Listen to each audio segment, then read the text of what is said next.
Good morning, everyone. Today I am here to speak a few words about the unity in diversity of India. India is a unique country with a rich tapestry of cultures, languages, religions, and traditions. Despite these differences, we stand united as one nation. India is home to more than 1.3 billion people who speak over 1,600 languages and dialects. Each religion has its own customs, festivals, and cuisines. For instance, Diwali, Eid, Christmas, and Vaishakhi are celebrated with equal joy and enthusiasm across the country. This diversity is what makes India vibrant and colorful. Our strength lies in our ability to respect and embrace these differences. The Indian Constitution guarantees equal rights to all citizens, ensuring that everyone has the freedom to practice their own religion, speak their own language, and celebrate their own festivals.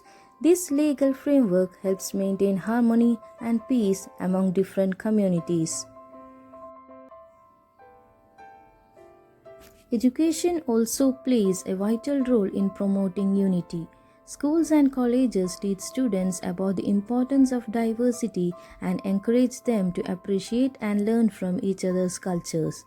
This early exposure helps build a sense of mutual respect and understanding among young minds. Moreover, our diverse backgrounds have contributed to a rich cultural heritage. Indian art, music, dance, and literature and cinema reflects this blend of influences, showcasing a harmonious fusion of different traditions. This cultural amalgamation not only enriches our lives but also attracts people from around the world to experience our unique heritage. In conclusion, the unity in diversity of India is a testament to our strength as a nation. It shows that despite our differences, we can live together in harmony and work towards common goals. By respecting and celebrating our diversity, we build a stronger, more inclusive India. Thank you.